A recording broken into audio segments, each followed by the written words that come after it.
Hello everyone, my name is Janjuline S. Pernito, and I am a college student from Iris. In today's video, we're going to talk about health. In this generation, we always rely on technology to make our life easier. That's why, hindi na tayo masyadong gumagalaw. So bilang estudyante ng Iris, nagkaroon ako ng ideya na gumawa ng word combination na madaling alalahanin at gawin para ma-meet ang standard na healthy lifestyle at physically fit person. Ito ang word na Nutri-Sportex.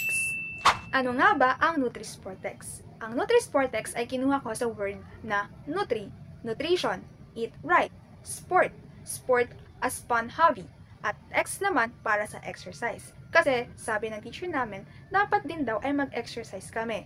Kahit 30 minutes lang sa isang araw. Kasi pwede naman yon maging once a week, twice a week, or depende sa inyo.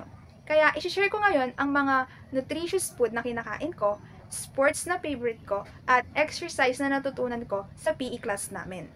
Nangunguna po dyan ang sisig, pero hindi po yan baboy, kundi talong na sisig. Ampalaya de condensyon. May baboy po yun, pero hindi ko kinakain. Yung ampalaya lang po. Masarap din po yung ampalaya na ginisang may itlog. Yung atsara, ang halo ay carrot at papaya. Hindi po mawawala yung prutas, yung saging, mansanas at mangga. At sabi nga po nila, uminom ng maraming tubig. 8 glasses water every day. At huwag po dalasan ang pag-inom ng tubig na may kulay. So yun lang po ang masishare ko sa inyo. So nandito po tayo ngayon sa Bacood Park. So, pag free time ko po, naglalaro po kami ng pinsan ko ng badminton. At isa rin po to sa hobby ko. Sa tingin ko po, kapag naglalaro po kayo ng mga sports, especially na po badminton, ay nakakatulong din para maging physically fit. Kasi nakaka-improve siya ng cardiovascular system.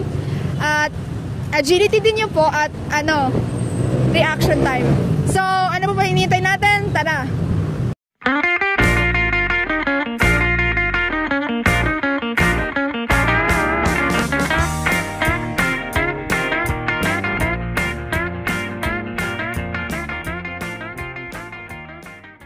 Last po natin ay ang exercise. So, natutunan ko po to sa PE namin. Meron po tayong flutter kicks, dead bug, Russian twist, at plank. Yun lamang po ang Nutri-Sportex. Sana po may natutunan kayo.